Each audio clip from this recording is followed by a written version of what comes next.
नमस्ते। आज के इस एक्सप्लेनर में हम एक बहुत ही दिलचस्प और जरूरी टॉपिक पर बात करने वाले हैं।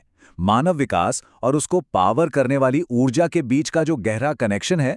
मतलब जैसे जैसे हमारी सभ्यता आगे बढ़ी है ना, हमारी एनर्जी की भूख लिटरली असीमित होती गई है।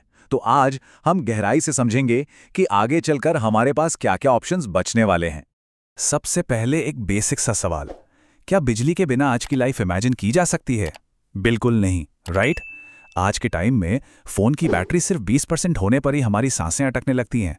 तो जरा सोचिए, अगर एक दिन के लिए भी पूरी दुनिया की पावर कट हो जाए तो क्या होगा? ट्रांसपोर्ट, कम्युनिकेशन, इंटरनेट, सब कुछ एक ही झटके में ठप पड़ जाएगा। हम पूरी तरह से इस पर डिपेंडेंट हो चुके हैं। और ये डिपेंडेंसी कितनी तेजी से बढ़ रही है, इसका एक बहुत ही माइंड ब्लोइंग डेटा पॉइंट है। ग्लोबल लेवल पर जो हमारी एनर्जी डिमांड है ना, वो हर 14 साल में सीधे डबल हो जाती है। जी हाँ, हर 14 साल में 2 गुनी। ये कोई नॉर्मल ग्रोथ नहीं है, ये एक एक्सपोनेंशियल जंप है। और सच बताऊं तो ये दुनिया के सामने एक बहुत ही बड़े चैलेंज की तरह खड़ा है। तो इस पूरे सिनेरियो को डिकोड करने के लिए हम अपनी चर्चा को कुछ ऐसे आगे बढ़ाएंगे। पहले हम बढ़ती डिमांड और इंडस्ट्रियलाइजेशन को देखेंगे, फिर बात करेंगे पृथ्वी की कैरिंग कैपेसिटी की। उसके बाद कन्वेंशनल एनर्जी की कमियों को समझेंगे, फिर नॉन कन्वेंशनल ऑप्शंस को एक्सप्लोर करेंगे और लास्ट में देखेंगे कि फ्यूचर के लिए एनर्जी कंजर्वेशन कैसे किया जा सकता है। तो चलिए सीधा शुरू करते हैं अपने पहले पॉइंट से, यानी ये जो डिमांड लगातार बढ़ रही है और इसके पीछे औद्योगिकरण या इंडस्ट्रियलाइजेशन का क्या रोल है। अब इस असमानता को देखिए। दुनिया की लगभग 16% आबादी भारत में रहती है, लेकिन हम पूरी दुनिया की सिर्फ 3% एनर्जी यूज करते हैं। इसके बिल्कुल उलट अमेरिका में दुनिया की सिर्फ 6.25% आबादी है, लेकिन भाई वो लोग ग्लोबल एनर्जी का 30% हिस्सा कंज्यूम कर रहे हैं। मतलब सीधा सा लॉजिक ये है कि सिर्फ लोगों की गिनती नहीं, बल्कि किसी देश का इंडस्ट्रियलाइजेशन और वहां का लाइफस्टाइल असल में तय करता है कि कितनी बिजली खर्च होगी। इसी बात को अगर हम इस डेटा के नज़रिए से देखें, जो 1980 से 2001 के बीच कुछ एशियाई देशों की एनर्जी खपत दिखा रहा है, आप साफ देख सकते हैं कि चीन, भारत और साउथ कोरिया जैसी इकोनॉमीज जैसे जैसे तेजी से इंडस्ट्रियलाइज हुई हैं, उनका एनर्जी ग्राफ बिल्कुल रॉकेट की तरह ऊपर भागा है। अब जरा पिक्चर को थोड़ा और बड़ा करते हैं और 2100 तक का एस्टिमेट देखते हैं। जिस तेजी से ग्लोबल पॉपुलेशन बढ़ रही है, 2050 तक ही 8 बिलियन क्रॉस करने का अनुमान है, तो प्राइमरी एनर्जी की डिमांड में तो लिटरली एक धमाका होने वाला है। अगर हमने इसी रफ्तार से एनर्जी कंज्यूम करना जारी रखा, तो हमारे लिमिटेड रिसोर्सेज पर इतना प्रेशर पड़ेगा जिसकी हम कल्पना भी नहीं कर सकते। और यहीं पर एंट्री होती है हमारे दूसरे अहम मुद्दे की, पृथ्वी की धारण क्षमता या अर्थ्स कैरिंग कैपेसिटी। आखिर हमारी इस धरती की एक लिमिट तो है ना। देखिए, कैरिंग कैपेसिटी का बड़ा सिंपल सा मतलब है कि एक दिए गए टेक्नोलॉजिकल लेवल पर पृथ्वी के संसाधन मैक्सिमम कितने लोगों का भार उठा सकते हैं। पर यहाँ एक बहुत ही इंटरेस्टिंग कैच है। इसमें सिर्फ सर्वाइवल यानी किसी तरह जिंदा रहना ही शामिल नहीं है, बल्कि सोशल कैपेसिटी भी आती है।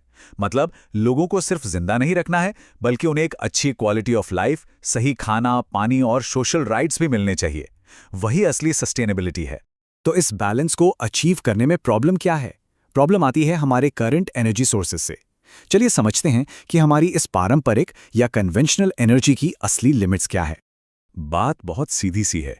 जो पारंपरिक स्रोत हम यूज कर रहे हैं, जैसे कोयला और पेट्रोलियम, वो लिमिटेड हैं और बहुत तेजी से खत्म हो रहे हैं। ऊपर से ये भयंकर पोल्यूशन और ग्रीन हाउस गैसेस छोड़ते हैं। आप कहेंगे कि बड़े हाइड्रो डैम्स तो क्लीन हैं। हाँ, पर वो पूरे के पूरे जंगलों को डुबो देते हैं और हजारों स्थानीय लोगों को वहां से विस्थापित होना पड़ता है। और न्यूक्लियर पावर, वहां हमेशा सेफ्टी रिस्क और रेडियो एक्टिव कचरे को डिस्पोज करने की बहुत बड़ी टेंशन बनी रहती है। तो फिर सॉल्यूशन क्या है?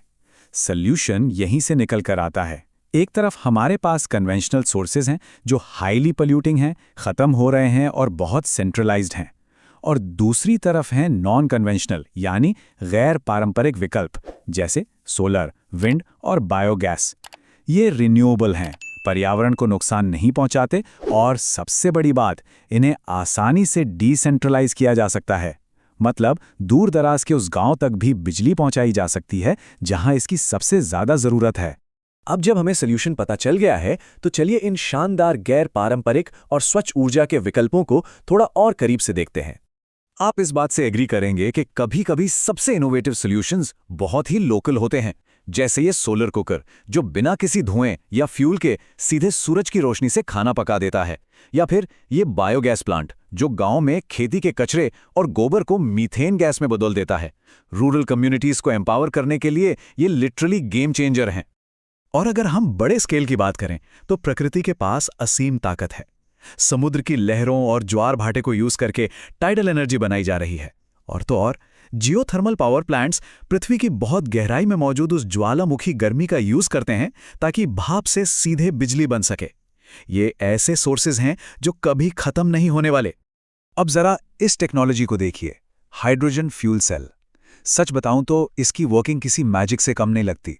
ये स्पेस टेक्नोलॉजी अब हम धरती पर यूज कर रहे हैं। इसमें हाइड्रोजन और ऑक्सीजन मिलकर बिजली बनाते हैं, और जानते हैं बाय प्रोडक्ट क्या निकलता है? सिर्फ प्योर पानी और थोड़ी सी हीट। कोई धुआं नहीं, कोई आवाज नहीं। अर्बन ट्रांसपोर्ट के लिए ये एकदम परफेक्ट और साइलेंट सॉल्यूशन है। लेकिन बात सिर्फ नए तरीके से बिजली बनाने तक सीमित नहीं है। हमारा आखिरी और सबसे जरूरी पॉइंट है फ्यूचर के लिए एनर्जी का कंजर्वेशन। यानी हम जो यूज कर रहे हैं उसे कितनी स्मार्टली यूज कर रहे हैं। अक्सर हमें लगता है कि कंजर्वेशन के लिए कोई बहुत बड़ी और कॉम्प्लेक्स मशीन चाहिए होगी, पर ऐसा नहीं है। भारतीय वैज्ञानिकों द्वारा डिजाइन किया गया ये साधारण सा धुआं रहित चूल्हा इसका बेस्ट एग्जाम्पल है। ये न सिर्फ बहुत सारा ईंधन बचाता है, बल्कि ग्रामीण घरों में महिलाओं को उस जहरीले धुएं से भी बचाता है, तो हेल्थ भी सुधरी और एनर्जी भी बची। अगर हम अर्बन और इंडस्ट्रियल लेवल पर देखें तो असली कंजर्वेशन स्मार्ट इंजीनियरिंग से होता है। जैसे दिल्ली के ओखला में देखिए, वहां शहर के सीवेज से भारी मात्रा में मीथेन गैस निकाली जा रही है, जो हजारों घरों में कुकिंग गैस बनकर पहुंच रही है। कमाल है ना? इसके अलावा एक कॉन्सेप्ट है कोजेनरेशन, जिसमें पावर प्लांट से जो वेस्ट हीट निकलती है उसे बर्बाद होने के बजाय कारखानों को गर्म रखने में इस्तेमाल कर लिया जाता है। यही वो स्मार्ट तरीके हैं जो हमें एनर्जी क्राइसिस से बचा सकते हैं।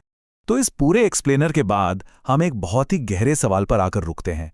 क्या हम इंसान इतनी जल्दी अपनी आदतें बदल पाएंगे और इन ऑल्टरनेटिव एनर्जी सोर्सेज को अपना पाएंगे ताकि हम पृथ्वी की उस कैरिंग कैपेसिटी के अंदर रह सकें? हमारा फ्यूचर पूरी तरह इस बात पर डिपेंड करता है कि आज हम क्या चुनाव करते हैं। इस बारे में जरूर सोचिएगा। आज की इस चर्चा में हमारे साथ जुड़ने के लिए बहुत बहुत धन्यवाद।